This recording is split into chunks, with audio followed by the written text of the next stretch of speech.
He is hard as a rock. I could mount him to something. I could just set him somewhere. Hi everybody, welcome back to my channel. November. What? How is it November? I legitimately blinked. I feel like that went by way too fast. But as I talked about in October, I wanted to update you guys on what my E. Moranis's Enclosure looks like. Her webbing is gonna be like the perfect final touch on it. We just gotta give her time, and how about at the end of October we catch up and I'll do an update and I'll show you guys how she's webbed up the place. So let's go ahead and take a look at her Enclosure first, and then after that I have like a ton of updates to just kind of talk about. So right off the bat, you can go ahead and see that there is already a ton of webbing that she has already done. Look at this.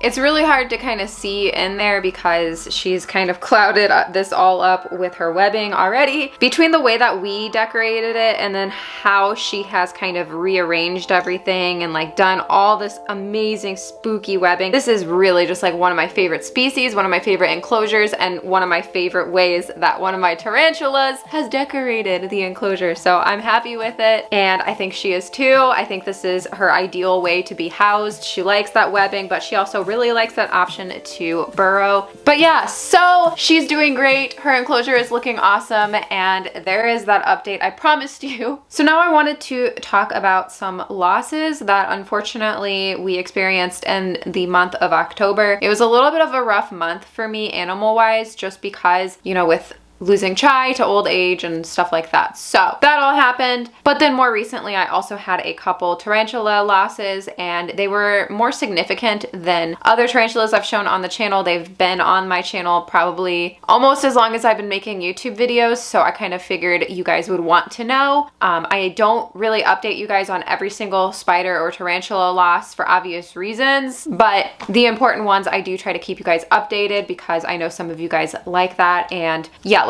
let me just show you guys. Okay, so first up, let's talk about this loss. This is my trapdoor spider that I unboxed about 6 months ago. Whoa, this is what it's called.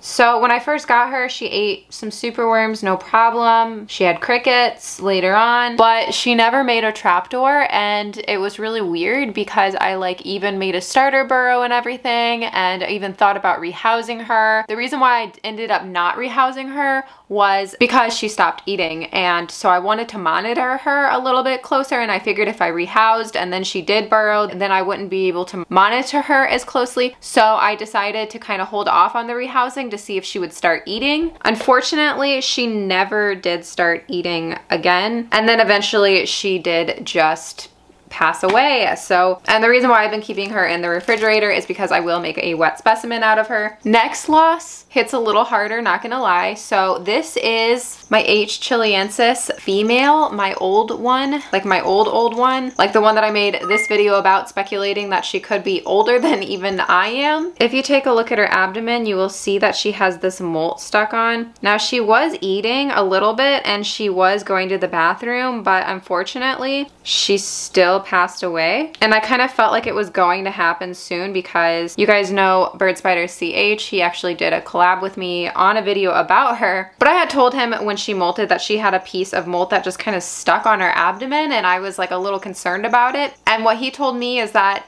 it's just basically what happens to older specimens sometimes. They can start developing molting problems. But yeah, after she molted, I kind of had a suspicion that that was going to be her last molt with me, and she didn't come out looking the freshest. She actually came out looking a little bit more old than she was. I knew that she didn't have like years and years when I bought her, obviously, because I got her so old, and now that was like 3 or 4 years ago. Yeah, I kind of had a suspicion that she wasn't going to last for very long.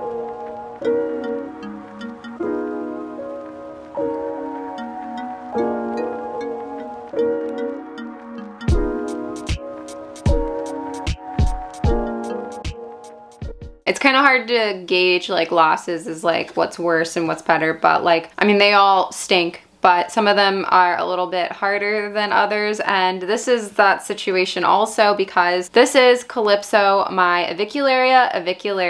This is my avicularia. Her name is Clypso, and she was actually my 6th tarantula, so I've had her quite a long time. If you've been watching my channel for the past 4 years, she was my first arboreal tarantula ever. I think she was like my 6th tarantula in total that I ever got. Yeah, she's just a pink toe tarantula. I bought her as like an older juvenile, maybe like a sub-adult female, a little bit over 4 years ago. And so I noticed this decline happening a couple months ago. She stopped taking food. She would not eat. Like, I had a hornworm in her enclosure and she ignored it for like a couple days, which was really like abnormal of her because I knew she was hungry. I knew she hadn't eaten in a little bit. And unfortunately, ever since then, I have not been able to get her to eat. I also noticed other things and other signs that she was aging. I had her in like an exoterra and she would climb and then she would fall. Like, she would be like on the side of the enclosure or like on the piece of cork, and then she would just like slip off and fall, which is like obviously not a good sign if you're an arboreal tarantula and you're like falling and you're like not gripping things, which is why she is in this. Typically, I don't condone, I don't really suggest you make an ICU unless there's like a legitimate problem. And in her case, she kept falling in her enclosure and I didn't want her to like get hurt. I mean, obviously I knew she was aging and dying, but I didn't want her to like just keep falling off the sides of the walls. It just seemed distressing. I took her out a couple times to just like rehydrate her. Like, I put her in this with just like a cup of water and like I put her mouth over the water and she'd drink and stuff. Made sure she wasn't dehydrated and stuff like that. It was just genuinely, she just stopped eating and I could not get her to eat. And it was very similar to how a mature male tarantula goes out, like how they just like really slow down and they bald and they refuse to eat and they just, yeah, it was pretty much that, except it was for a female. Yeah, so some of these adult females, juvenile females that I got 4 years ago are kind of reaching that point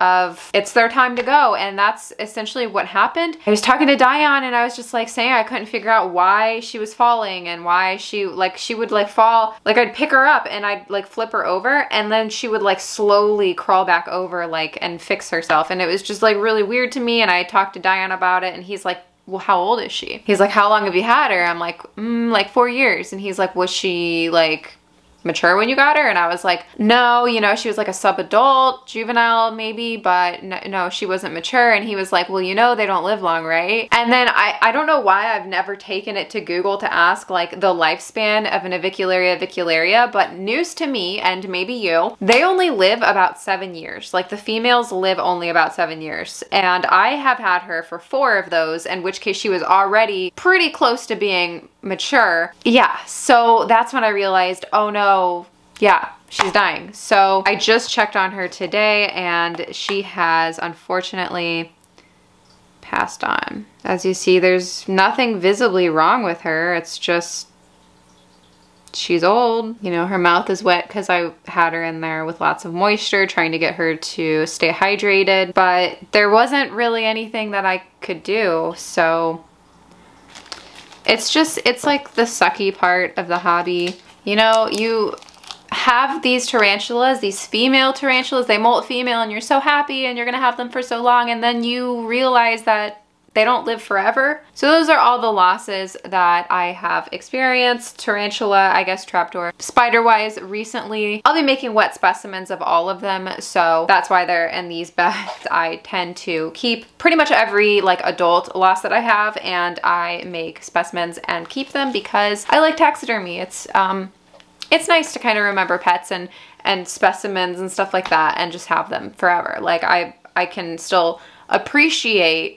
animals that have passed away years ago. I really like that. I don't know, maybe it's weird. I've gotten comments about it being weird. Sorry if that is weird to you, but that is what I like to do. So before we go though, I did have a little bit of news I wanted to show you guys. It's like better news than the whole vibe of this video. So here is Pikachu. Just kidding, this is her molt, but as you see, she has molted. This is one of my biggest molts I've ever gotten. Yeah, she is definitely a mature female. Check that out. And this molt is like awesome. Like, look how perfect it is. It's like one of the most perfect molts I've had. Like, it is so huge, and she is even huger. So let's take a look at her and let's try feeding her because it's been about a week now. She looks beautiful. She looks perfect. Her water dish is kind of gross though. We're actually getting rid of that.